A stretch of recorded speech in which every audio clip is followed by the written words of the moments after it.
4:12 a.m., the Strait of Hormuz, 11 nautical miles from the Iranian coastline. 17 Iranian fast attack craft just opened fire on a U.S. Navy warship. The engagement lasted less than 4 minutes. By the time it was over, the Strait of Hormuz was a different place. Welcome to Navy Beacon, where we break down the operations that define sea power. To understand what happened in the Strait that morning, you need to understand the IRGC Navy's doctrine. The Islamic Revolutionary Guard Corps Navy does not fight like a conventional naval force.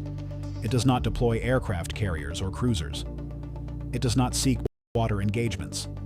Its doctrine, developed over decades, refined through war games and real-world confrontations, is built entirely around one concept: swarming. The idea is straightforward in theory, extremely dangerous in practice. Dozens of small, fast craft, armed with rockets, heavy machine guns, recoilless rifles, and occasionally anti-ship missiles, converge simultaneously on a single target from multiple directions.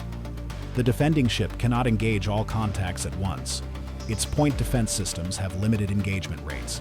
And in the shallow, confined waters of the Strait of Hormuz, a large warship has almost no room to maneuver. The IRGC had been practicing this tactic for years. USS Mason was a Flight 2A Arleigh Burke-class guided missile destroyer, 509 feet long, displacing just under 9,500 tons fully loaded.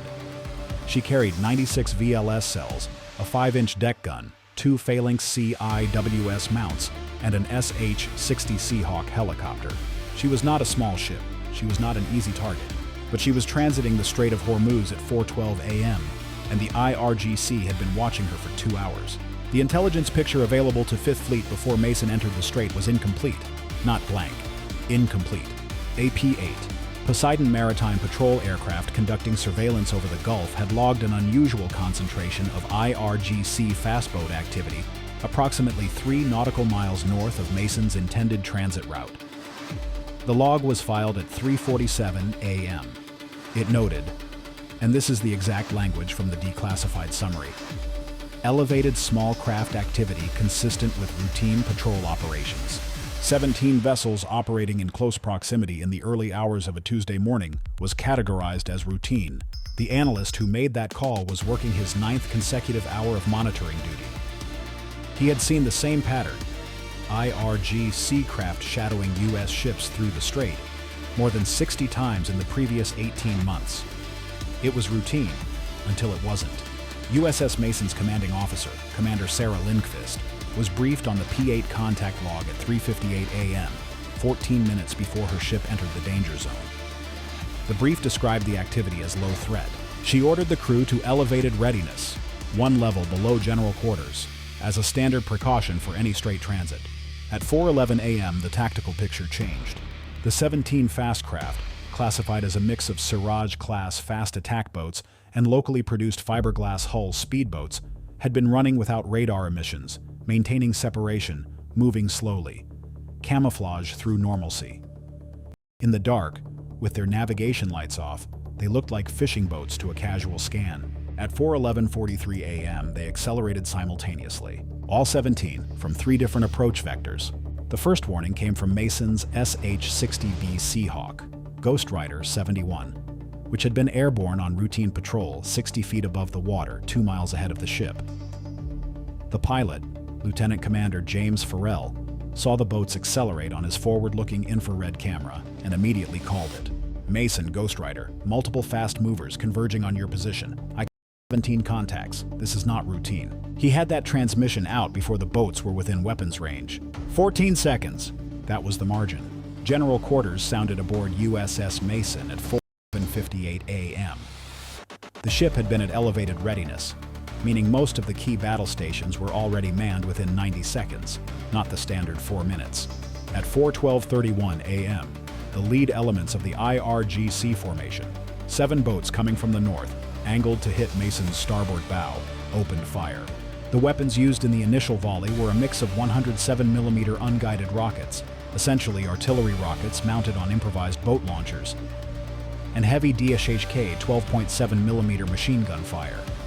Unguided rockets at sea, fired from a fast-moving platform, are not precision weapons, but they don't need to be.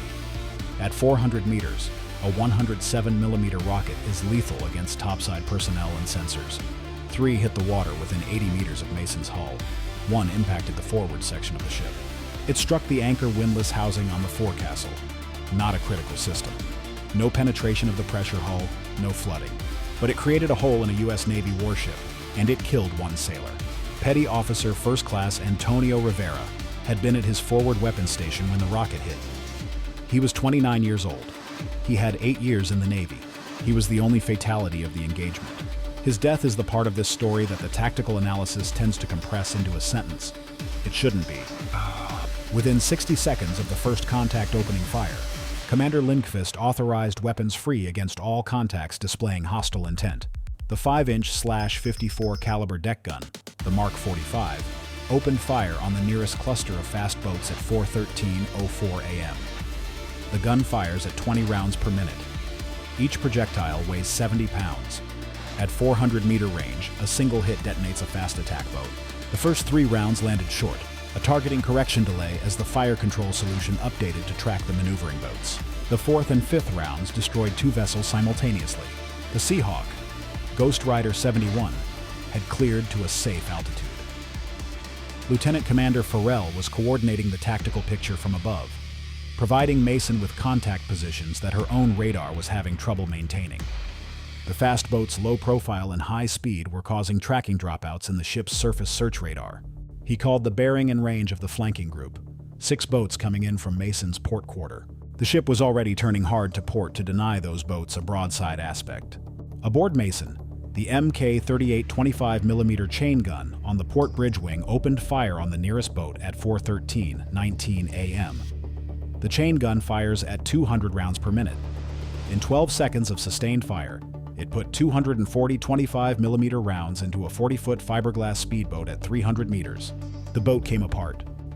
Here is where the decision point that will define the next 2 minutes emerged. Mason had accounted for 4 vessels in the first 90 seconds of engagement. 13 remained, still maneuvering. 2 groups were within 400 meters. The third, the original 7-boat northern formation, had pulled back briefly after the 5-inch gun opened up. They weren't retreating, they were repositioning. The formation was executing what IRGC doctrine calls a Wolfpack second wave.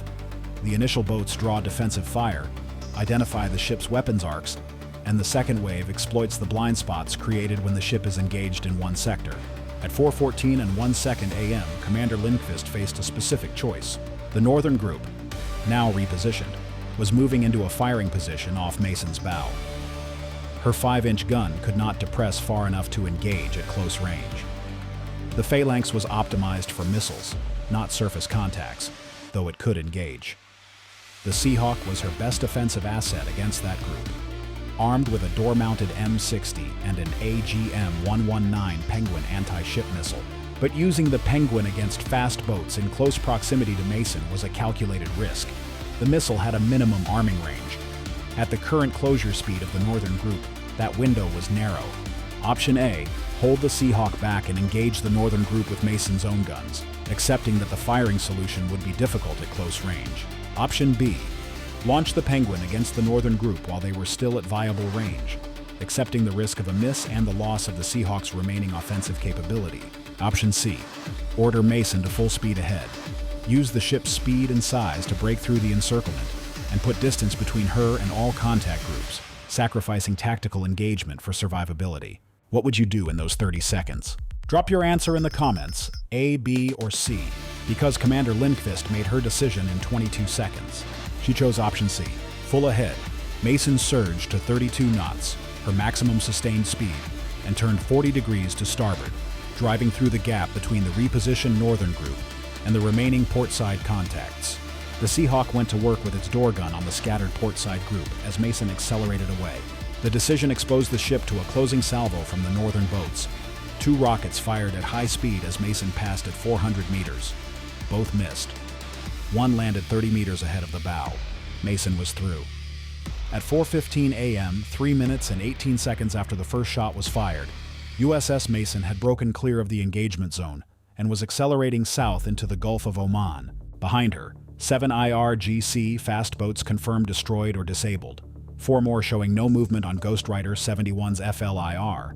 The remaining 6 had broken off and were heading back toward Iranian territorial waters at high speed.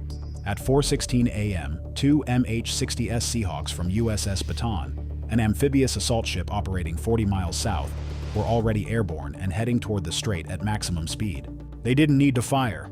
The engagement was over, but the response wasn't. 40 minutes after the last shot was fired, Commander U.S. Naval Forces Central Command sent a flash message to the Joint Chiefs. Unprovoked attack on USS Mason in international waters of the Strait of Hormuz. 1 KIA, 1 WIA, ship operable. Immediate response options requested. The political dimension arrived before the military options were fully developed. 3 commercial tankers had been transiting the strait within visual range of the engagement. The crews witnessed the engagement.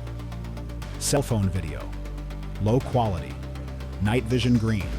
Unmistakably showing muzzle flashes and explosions. Was on social media within 90 minutes. Iran issued a statement before the U.S. did. The IRGC Navy claimed that its forces had conducted a defensive response to aggressive penetration of Iranian security zones by a hostile American warship. The Strait of Hormuz in the IRGC framing had been violated. The U.S. response, issued by 5th Fleet Public Affairs at 7:30 a.m. local time, stated that USS Mason had been attacked while transiting internationally recognized waters and had defended herself in accordance with standing rules of engagement. The UN Security Council called an emergency session. Insurance premiums for Strait of Hormuz transit, already elevated, doubled in the 48-hour trading window that followed. 3 LNG tankers delayed their scheduled strait transits by 72 hours pending security assessments. Petty Officer First Class Antonio Rivera was posthumously awarded the Navy and Marine Corps Medal. His body was flown home to Tucson, Arizona, where his wife and 2 children met the flag-draped transfer case at Davis-Monthan Air Force Base. The Secretary of the Navy attended the ceremony. The after-action review identified several systemic findings. The IRGC swarm demonstrated a capability that exceeded 5th Fleet's previous threat model for fast boat engagements. 17 coordinated contacts operating under emissions control with a rehearsed 2-wave approach. This was not improvised. Naval War College analysts who reviewed the engagement assessed that the attack had been planned and rehearsed at minimum 3 times before execution. The intelligence failure at the P8 monitoring level was formally reviewed. The analyst's assessment of routine patrol activity was not wrong based on available information, but the review recommended updated pattern-of-life thresholds for elevated IRGC fast boat concentrations in the strait. Specifically, that any grouping of more than 12 vessels within 10 nautical miles of a U.S. ship transit route should automatically trigger a flash alert, not a routine log entry. Mason's SH-60, Ghost Rider 71, received a unit citation for the critical early warning that gave the ship its 14-second advantage. Without that call, General Quarters would have sounded after the first rockets were already in the air. 14 seconds was the difference between one fatality and a catastrophic hit. The broader strategic picture took weeks to settle. The IRGC had demonstrated that it was willing to absorb significant losses, 7 boats destroyed, unknown personnel casualties, to conduct a direct attack on a U.S. Navy destroyer in international waters. The escalation threshold had been tested and found lower than previous assessments suggested. U.S. 5th Fleet quietly increased the standard strait transit package from 1 destroyer to 2, a destroyer and a frigate, effective the following week. The 2 MH-60S helicopters from USS Baton that scrambled toward the strait that morning were now part of the standard transit escort protocol. And somewhere in the IRGC's planning files, the after-action report from their side was being written. They'd lost 7 boats and failed to sink or disable Mason. But they'd fired on a U.S. destroyer in international waters and survived as an organization. They'd killed an American sailor. They'd shut down commercial traffic through the world's most important energy choke point for 72 hours. By certain calculations, that was worth 7 boats. That calculation is the most dangerous thing to come out of that morning in the strait. Stay vigilant, stay informed. This is Navy Beacon, and we'll see you in the next one.